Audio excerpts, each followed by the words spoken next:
হাতি দেখতে উৎসুক জনতা জঙ্গলে গিয়ে হাতির পালকে উত্ত্যক্ত করার প্রবণতা ক্রমশই বেড়ে চলেছে, আর যার জেরে গতিপথ হারাচ্ছে হাতির পাল। এর জেরে আখেরি চাষের ক্ষয়ক্ষতির বহর কয়েক গুণ বাড়ছে, যাতায়াতের গতিপথ হারাচ্ছে হাতির দল। দাবি কৃষকদের, হাতির হাত থেকে ফসল বাঁচাতে নিজেদের চাষের জমির চারিদিকে আগুন দিয়ে ঘিরে পাহারা দিতে হচ্ছে কৃষকদের। গভীর জঙ্গলে ঢুকে হাতি দেখতে গিয়ে একাধিক প্রাণহানির মতো ঘটনা ঘটলেও হুঁশ ফিরবে কবে? উৎসুক জনতার উঠছে প্রশ্ন। এক জঙ্গল থেকে আরেক জঙ্গলে খাবারের খোঁজে হাতির পাল জঙ্গল লাগোয়া কৃষি জমিতে নেমে পড়ে। বন দপ্তরের হুল্লা পার্টি সেই হাতির দলকে তাদের নির্দিষ্ট পথে নিয়ে চলে যায় স্বাভাবিক নিয়মে। বিগত কয়েক বছর ধরে চিত্রটা পাল্টে গেছে। এলাকায় হাতি আসলে গভীর জঙ্গলে ঢুকে বা হাতি দেখতে জঙ্গলে উৎসুক জনতার ভিড় ক্রমশই বেড়ে চলেছে। আর উৎসুক জনতার হাতির পালকে বিভিন্ন উপায়ে উত্ত্যক্ত করার প্রবণতা ক্রমশ বেড়ে চলেছে। এতে অতীতে একাধিক প্রাণহানির মতো ঘটনাও ঘটেছে, কিন্তু তাতেও হুঁশ ফেরেনি হাতি দেখতে যাওয়া উৎসুক জনতার। প্রসঙ্গত গত 3 দিন যাবৎ চন্দ্রকোনা লাগোয়া গড়বেতার জঙ্গলে 50 থেকে 60টি হাতির পাল এক জঙ্গল থেকে আরেক জঙ্গলে দাপিয়ে বেড়াচ্ছে। চন্দ্রকোনার ধামকুড়িয়া বিট থেকে হাতির পালটি পার্শ্ববর্তী গড়বেতার কামারখালী জঙ্গলে প্রবেশ করে। তার আগেই হাতির পাল চন্দ্রকোনা 2 নম্বর ব্লকের একাধিক এলাকায় তাণ্ডব চালিয়ে বিঘার পর বিঘা জমির আলু, জমির পাশাপাশি সবজি ও খামারে থাকা ধান খেয়ে নষ্ট করেছে। এই হাতির পালটি কামারখালী জঙ্গল থেকে বেরিয়ে পড়ে খাবারের খোঁজে। এই জঙ্গলের ধারে মাঠে সদ্য লাগানো হয়েছে আলু। হাতির তাণ্ডব থেকে আলু জমি রক্ষার জন্য কৃষকরা তাদের জমিতে নিজের জমি পাহারা দিচ্ছে।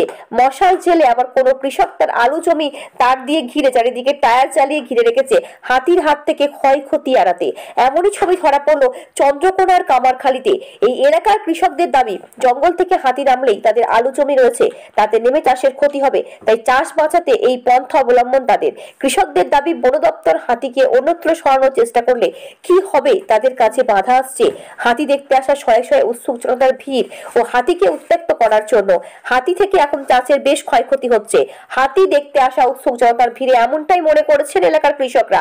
হাতিকে রীতিমতো উত্ত্যক্ত করার ছবি দেখা গেল এই কামারখালী জঙ্গলের ভিতরে ঢুকে হাতির পালের পিছু নেয়া এবং জঙ্গল থেকে মাঠে হাতি নামলে তাকে নানানভাবে উত্ত্যক্ত করা ও পিছু নেওয়ার মতো ঝুঁকি নিতে দেখা যায় উৎসুক জনতাকে। আর এই ঘটনা বিপজ্জনক হয়ে ওঠে সাধারণ মানুষের জন্য। উত্ত্যক্ত হওয়া হাতির অনেক সময় মারমুখী হয়ে ওঠে, আর হাতির সামনে পড়ে প্রাণহানির মতো ঘটনা ঘটে। আকছার তারপরেও হাতিকে উত্ত্যক্ত করার প্রবণতা বেড়েই চলেছে। কবে হুঁশ ফিরল সচেতন, কবে উৎসুক জনতা? জানা গেছে কামারখালী জঙ্গল থেকে হাতির পালটি বেরিয়ে রাতে চন্দ্রকোনার ভগবন্তপুরের খিরাটি হয়ে কাশীপাতা, ইষ্টনগর হয়ে শিলাবতী নদী পেরিয়ে পাঁচামি এলাকায় ঢুকে পড়ে। শনিবার রাতেও এই একই পথ দিয়ে হাতির পালটি একাধিক গ্রামের উপর দিয়ে গিয়ে সেখানকার জমির ফসল নষ্ট করে। ধরে চন্দ্রকোনার বিভিন্ন এলাকায় হাতির পাল দাপিয়ে বেরিয়ে তাণ্ডব চালানোর কৃষকের ক্ষয়ক্ষতির পরিমাণ বেড়েই চলেছে। এলাকা কবে অন্যত্র হাতির পাল ছেড়ে সেদিকেই তাকিয়ে কৃষকরা। হাতি দেখতে যাওয়া উৎসুক জনতাকে কড়া হাতে নিয়ন্ত্রণ করে হাতিকে ড্রাইভ করে অন্যত্র নিয়ে যাক বন দপ্তরের প্রশাসন, এমনই দাবি এলাকাবাসী থেকে স্থানীয় কৃষকদের। পশ্চিম মেদিনীপুর থেকে শান্তনু বর্ধনের রিপোর্ট, ওয়ার্ল্ড জনতা টিভি। পরিস্থিতি বলতে দেখুন, হাতি তো চারদিকে ছড়াছড়া হয়ে গেছে, কিছু এদিকে রয়েছে, কিছু ওদিকে রয়েছে। প্রচুর মানুষ আসছে এখানে, এসে হাতিগুলোকে চারিদিকে নষ্ট করাচ্ছে আমাদের ফসলগুলোকে। এবার ফরেস্ট ডিপার্টমেন্ট থেকে লোক এসছে, ওরা কোন দিকে নিয়ে যায় দেখা যাক। হাতিটা কবে ঢুকেছে? মানে বেশ কয়েকদিন ধরে তো এই এলাকায় আছে, 2 দিন ধরে আছে। বেশ কয়েকদিন ধরে ওদিকে ছিল, অন্যদিকে। এই আজকেই এসেছে আমাদের এখানে, কাল রাত থেকে। হ্যাঁ, কাল রাতে আমাদের ওদিকে কিছু জমি টমি নষ্ট করেছে। মানে প্রচুর উৎসাহী জনতার জন্য গতিপথ সমস্যা হচ্ছে হাতির নাকি? অবশ্যই। আপনারা কি চাইছেন? আমরা চাইছি এখান থেকে ফরেস্ট ডিপার্টমেন্ট থেকে ড্রাইভ করে নিয়ে চলে যাক অন্য কোথাও। মানে হাতির যে গতিপথ সেটা বাধা হচ্ছে যাতায়াতে। এমনিও দেখুন, দিনের বেলা হাতি নিয়ে যেতে পারবে না যতক্ষণ না রাত হচ্ছে। আর এরাই মানুষের ভিড় তো এমনি কেটে যাবে একটু পরে, তখন এবার এরা কি করে ফরেস্ট ডিপার্টমেন্ট দিয়ে দেখা যায়। আপনার নাম? অনুপম ঘোষ। ভূমিকা কিরকম হাতি তাড়ানো? বন দপ্তরও ভূমিকা ওরা চেষ্টা করছে, কিন্তু আমাদের জনসাধারণরা এসে তারা হাতিগুলোকে ঘিরে চারদিকে নাজাল করছে। মানে হাতি দেখার ভিড় দিয়ে আমাদের জমিগুলো উপর দিকে ছুটছে। তারা হাতিগুলো বেরিয়েও আবার জঙ্গলকে ঢুকে যাচ্ছে। এই পরিস্থিতি আমাদের খুব অসুবিধা হচ্ছে, রাত জাগতে হচ্ছে দিনকে দিন। আপনাদের তো জঙ্গল লাগোয়াই তো জমি? হ্যাঁ, জঙ্গল লাগোয়াই জমি আমাদের। কিভাবে রক্ষা করবেন? এবারে এইভাবেই আমরা রক্ষা করি, লাইট ফাইট এনে আমাদেরকে জেগে থাকতে হয়। দিয়ে সারা ধরেই হাতি তো যারা জঙ্গল তরফ থেকে আসছে তারা তো নিয়ে যেতে পারছে না।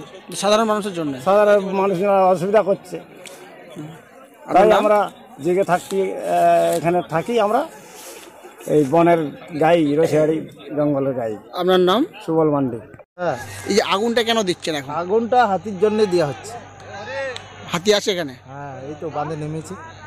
মানে হাতি রক্ষা করার জন্য আলু জমি? হ্যাঁ হ্যাঁ হ্যাঁ, আলু তো এই সদ্য লাগিয়েছে নাকি? এই সদ্য লাগিয়েছে, মাটি দেওয়া হয়েছে, কাঁচা আলু।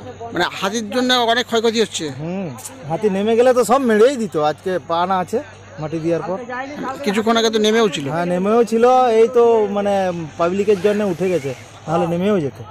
মানে এইদিকে নামার সম্ভাবনা আছে? হ্যাঁ, সম্ভাবনা এখানেই আছে নামার। এখানে কি মনে হচ্ছে রক্ষা হবে জমি? মানে যদি হাতি খানার লোক আসে তাহলে হয়তো রক্ষা হবে, নাইলে মেরে দিবে। এই যে আগুন জ্বালিয়েছে এর রক্ষা হবে? রক্ষা হবে, কিন্তু এখন সদ্য মানে জ্বালানো হয়েছে, দেখি নামছে, এদিকে আসেনি যেমন, যাতে। এর আগে তো প্রচুর ক্ষয়ক্ষতি হয়েছে হাতিতে। হ্যাঁ, আর আগে হয়েছে, মেরেছে, খেয়েছে। এই যে আলু কষ্ট করে, মানে প্রচুর কষ্ট, এত টাকা দিয়ে বীজ সার কিনে চাষ, তার উপরে যদি হাতি বেড়ে দেয়, তাই তো? তাহলে তো আর। কি নাম আমরা? হ্যাঁ, আপনার নাম? শুক্লাল। আপনাদের জমি আলু জমি? হ্যাঁ, আমাদের আলাদা জমি। মানে কেন জ্বালাচ্ছেন? হাতি আসছে বলে আমি আসবে না এখানে। মানে জমি রক্ষার জন্য? হ্যাঁ, জমি রক্ষার জন্য। মানে আলু তো সবে লাগিয়েছেন, গাছ হয়েছে। হ্যাঁ, গাছ হয়েছে। আপনার পাশেই তো জঙ্গল। হ্যাঁ, জঙ্গল। হাতিকে দিক দিয়ে বেড়াচ্ছে? হ্যাঁ, দিয়ে বেড়াবে। আচ্ছা, মানে আলু জমি রক্ষার জন্য এটা করছে? হ্যাঁ, আলু রক্ষার জন্য। আর এখন যে আগুনগুলো জ্বালাচ্ছেন জমি এখন হাতি ওই যে আলু রক্ষার জন্য আগুন জ্বালানো হয়েছে। মানে নষ্ট করে দিতে পারে? হ্যাঁ, নষ্ট তো করবেই, নামলেই নষ্ট করবে। এমনি বিভিন্ন জায়গায় তো হাতি তো নেমে ক্ষয়ক্ষতি হয়েছে। হ্যাঁ, ক্ষয়ক্ষতি হয়েছে। কি নাম আপনার? বাপি হাঁসদা।